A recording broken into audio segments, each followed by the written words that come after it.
नमस्कार दोस्तों, आज जो हम अध्याय करने जा रहे हैं उसका नाम है प्रकाश, परावर्तन तथा अपवर्तन। आज हम इसका चौथा भाग करेंगे। तो चलिए जानते हैं कि इस भाग में हम क्या क्या जानने वाले हैं। तो इस भाग में हम पहले बात करेंगे अपवर्तन की और उसके बाद हम जानेंगे अपवर्तनांक क्या होता है।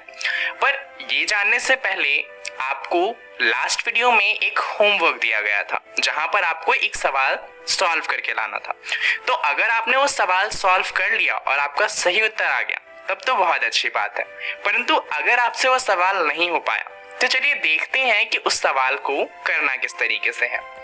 तो सवाल था कि किसी ऑटोमोबाइल के पीछे का दृश्य देखने के लिए उपयोग होने वाले उत्तल दर्पण की वक्रता थी 3 मीटर और एक बस इससे 5 मीटर की दूरी पर स्थित था। तो हमें बताना था कि प्रतिबिंब की स्थिति क्या होगी, उसकी प्रकृति क्या होगी और उसका साइज क्या होगा। तो अब यहाँ पर हम देख सकते हैं कि हमें दो चीजें दी हुई हैं, एक तो वक्रता त्रिज्या और दूसरी दी हुई है बस की दूरी हमारे जो दर्पण है उससे। तो सबसे पहले तो हम ये देख लेते हैं कि हमें दिया क्या क्या है। वक्रता त्रिज्या 3 मीटर हो गई और बिंब की दूरी हो गई -5 मीटर, क्योंकि जो हमारा बस है वो हमारे दर्पण से बाईं तरफ पे होगा। मिरर के अंदर कोई सी भी चीज पॉजिटिव होती है, परंतु जो हमारा दर्पण है उसके बाहर कोई सी भी चीज कैसी होगी, नेगेटिव। तो इसलिए यू हमारा -5 मीटर होगा। अब हमें प्रतिबिंब की दूरी निकालनी है और हमें जानना है कि इसका आवर्धन कितना है, और हमें ये दोनों बातें नहीं पता। तो चलिए देखते हैं कि इसका उत्तर किस तरीके से होगा। अब सबसे पहले हमें निकालना होगा फोकस दूरी, क्योंकि फोकस दूरी के बिना तो काम हो ही नहीं सकता। परंतु फोकस दूरी दी नहीं थी, पर हम ये जानते हैं कि फोकस दूरी वक्रता त्रिज्या की आधी होती है। तो फोकस दूरी हो जाएगी 3/2 यानी कि 1.5 मीटर। और अब हम इसके अंदर दर्पण का सूत्र लगा सकते हैं। तो दर्पण का सूत्र था 1/v प्लस में 1/u बराबर होता है 1/f। तो हम इसको कुछ इस तरीके से भी लिख सकते हैं, क्योंकि हमें v की वैल्यू नहीं पता तो उसको एक तरफ रखते हैं और बाकी दोनों वैल्यू को दूसरी तरफ ले जाते हैं। अब अगर हम यहाँ पर वैल्यूज डालेंगे तो f की वैल्यू थी 1.5 और u की वैल्यू थी -5 मीटर। इसको सॉल्व करने पर हमारे पास आएगा 1/1.5 प्लस में 1/5, जिससे वैल्यू आ जाएगी 6.5/7.5। पर यहाँ पर ध्यान दीजिए कि ये जो वैल्यू आई है ये 1/v की है। तो v का वैल्यू क्या होगा, इसका जस्ट उल्टा, यानी कि v की वैल्यू हो जाएगी 7.50/6.50, जिसको सॉल्व करेंगे तो हमारे पास उत्तर आएगा प्लस में 1.15 मीटर। अब प्रतिबिंब की दूरी प्लस में आई है तो हम कह सकते हैं कि प्रतिबिंब दर्पण के पीछे बना होगा, और पीछे बना होगा तो हम क्या कह सकते हैं कि जो हमारा प्रतिबिंब होगा वो आभासी होगा, और सारी आभासी चीजें हमेशा सीधी होती हैं। तो आभासी होगा और सीधा होगा, परंतु अभी भी हम उसके साइज के बारे में कुछ नहीं बता सकते। तो इसलिए हमें क्या निकालना होगा, हमें निकालना होगा आवर्धन। और आवर्धन का फॉर्मूला क्या होता है, आवर्धन का सूत्र होता है h'/h। परंतु हमें यहाँ पर ना तो बिंब की ऊंचाई पता है और ना ही प्रतिबिंब की। तो यहाँ पर हम इसका दूसरा सूत्र इस्तेमाल करेंगे जो है -v/u। अगर हम इसका इस्तेमाल करेंगे तो हमें वैल्यू मिलेगी -1.15 अपॉन में -5।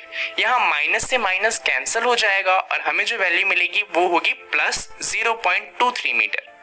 तो क्योंकि ये 0.23 है यानी कि 1 से कम है, हम कह सकते हैं प्रतिबिंब बिंब से छोटा होगा। तो हमारा उत्तर आ जाएगा प्रतिबिंब आभासी है, सीधा है तथा साइज में बिंब से 0.23 गुना छोटा है। चलिए ये सवाल तो हुआ खत्म।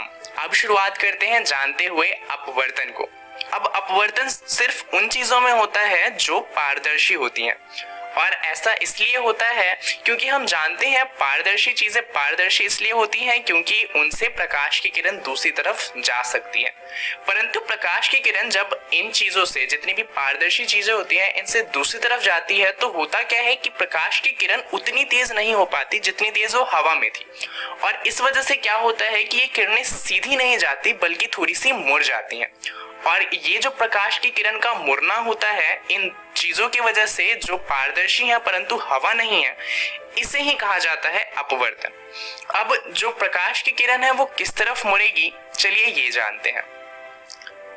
तो हम जानते हैं कि दो तरह की चीजें होती हैं, एक सघन माध्यम होता है और एक होता है विरल माध्यम।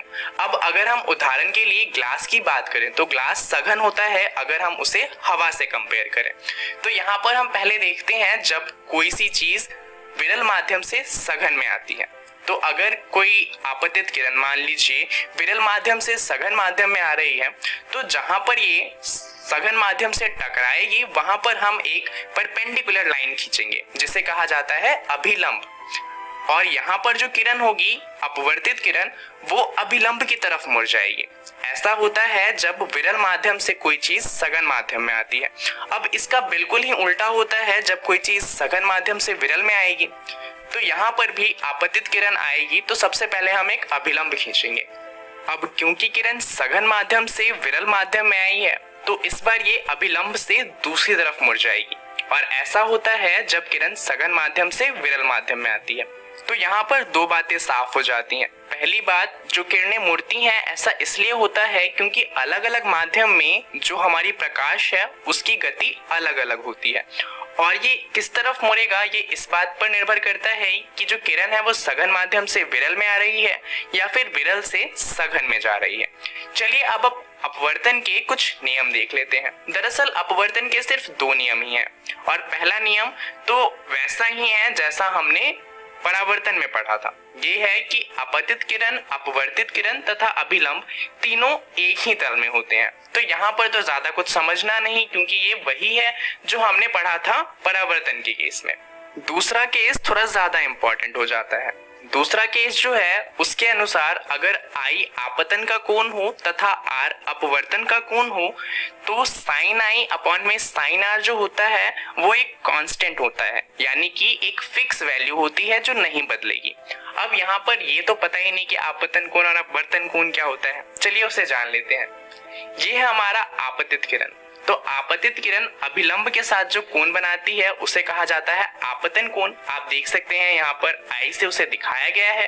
और ये है हमारी अपवर्तित किरण, और अपवर्तित किरण और अभिलंब के बीच के कोण को कहा जाता है अपवर्तन का कोण।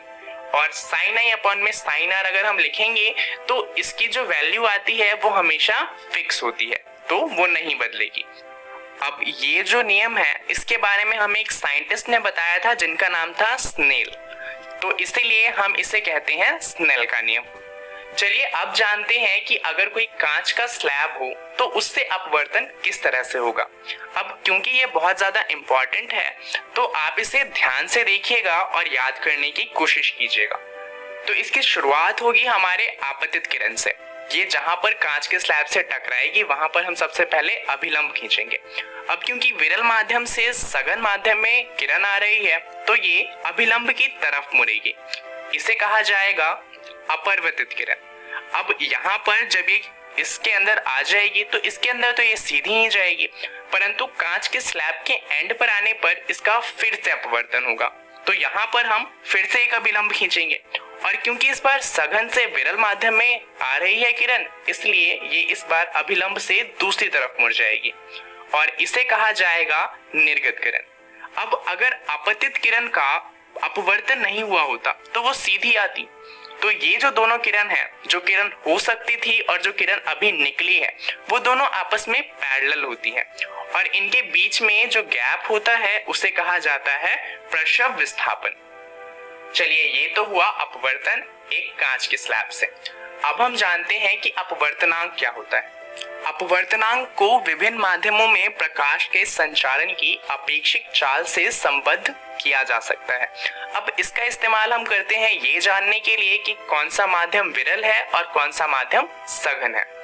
इसका जो फॉर्मूला होता है या फिर सूत्र कह सकते हैं वो होता है n/1 बराबर में माध्यम 1 में प्रकाश की चाल अपॉन में माध्यम 2 में प्रकाश की चाल। तो प्रकाश की चाल को हम v1 और v2 से भी दिखा सकते हैं।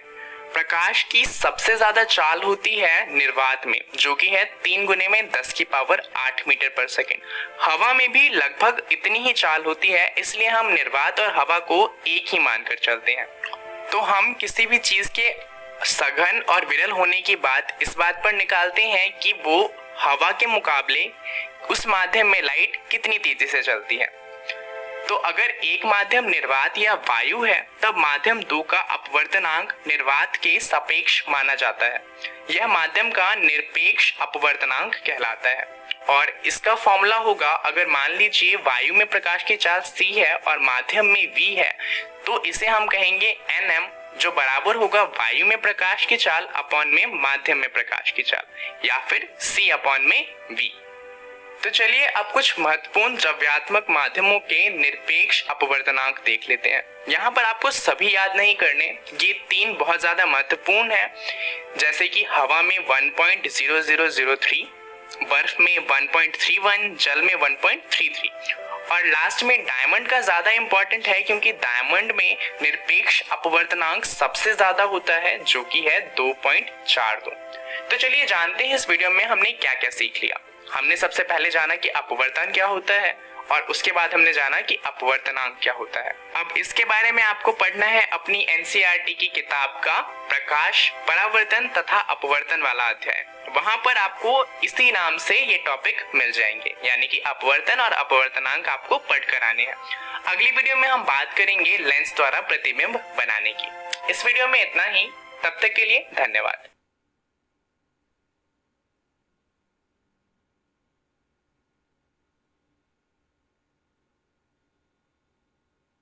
नमस्कार दोस्तों, आज जो हम अध्याय करने